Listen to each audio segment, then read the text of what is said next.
We have Google Pixel 4a leaks and apparent launch date for that phone as well in the news today. Samsung news, LG Velvet news, and lots more. Let's start with the Google Pixel 4a.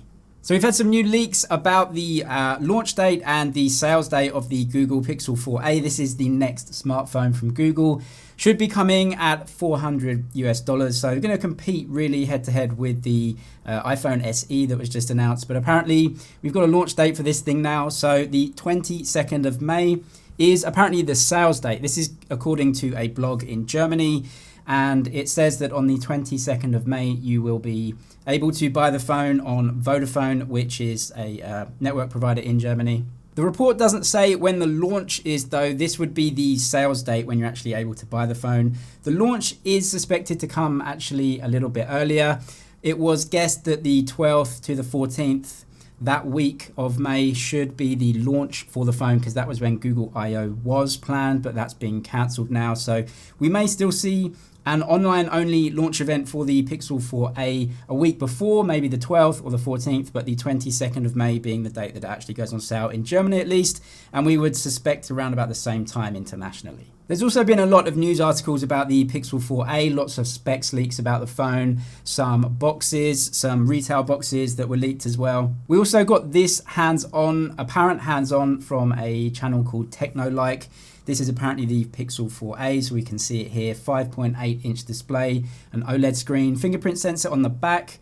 Slightly odd move, but that's just what Google do usually. Just one camera at the back, a 12-megapixel image sensor, the Snapdragon 730G chipset. So there's a lot of competition in this range, certainly from like Xiaomi and Redmi offering similar or better chipsets and more cameras, definitely for a similar price. But you get stock Google with this thing. I actually think it looks like a really decent phone for $400, and you're getting a much bigger screen, a much more modern design than you get with the iPhone SE. The iPhone SE gives you great internals, a really old external design, and that's flipped on its head with the Google Pixel 4a, where you get a newer design, but the internals are maybe a little bit older now. So definitely some decisions to make there, but if you're either Android or iOS, you're just gonna make your decision like that.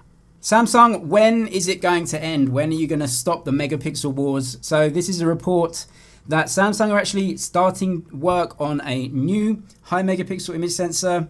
We got news directly from Samsung a while ago now that they were working on 600 megapixel image sensors. This wasn't directly said to be actually going into smartphones. This may be used for other things like drones or autonomous vehicles that need very high resolution images. However, we can see the way that the industry is going and the way Samsung is going. It's been confirmed more or less now that by the end of this year in 2020, Samsung is going to make a 150 megapixel image sensor. This will be released first by Xiaomi, so Samsung will give that to Xiaomi to release first, but that is coming this year. And 600 megapixels may be a long way off, but apparently they've finished the development of the 150 megapixel, and now they're going on to 250 megapixels. And man, I don't know if I'm impressed. It's just the more numbers you hear, the less meaning it has. 250 megapixels in a smartphone image sensor is just mental. But anyway, in more Samsung news, we got these animations recently. These were shared by XDA developers who found these, and it means that we're going to get a new color for Galaxy Buds Plus. This sort of navy blue or dark blue color. I think it looks really nice actually. At the moment they have a light blue, a white and a black, but I think this is definitely a good color, definitely a good alternative to just getting black ones. And even more product news from Samsung. A couple of model numbers were leaked recently in China, suggesting we'll get 2 new watches from Samsung. Don't know if they are the Galaxy Watch 2 or the Galaxy Watch Active 3 yet, but they are definitely coming. 2 model numbers, so it will be a smaller and a larger. They will probably be launched along with the Note series as well. LG Velvet live images leaked. So we had a lot of official information from LG about this phone, about the specs, and we had leaked specs as well. That's covered in a lot of other videos. But we never saw the real phone. That has changed now though. Somehow the leaker decided to just take the entire phone apart and show us absolutely everything on the inside as well. So you can see the camera unit there. It's a 48 megapixel main image sensor, ultra wide and a depth sensor, and a 6.8-inch display.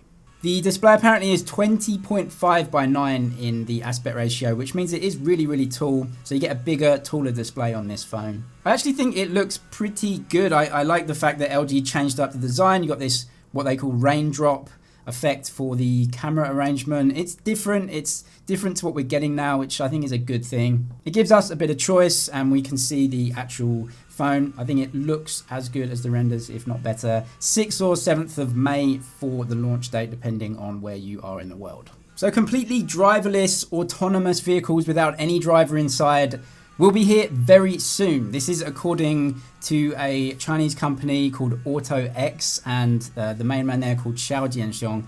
So he actually was asked about this and said that completely autonomous vehicles are happening much sooner than you think.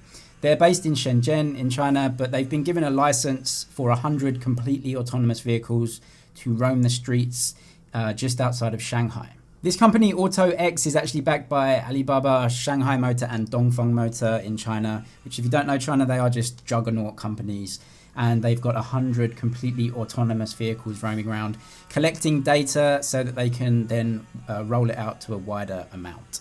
Right now, most regulations still require a safety driver, but this is getting laxer as they get more data. And they say that they're just collecting data at this point so that they can be absolutely sure. They think that autonomous vehicles are absolutely more safe than human beings driving.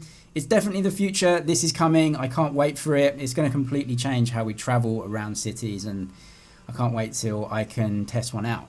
Anyway, that's it for your news today. Sub if you liked it. Check out the other channel for lots more content as well, and see you next time.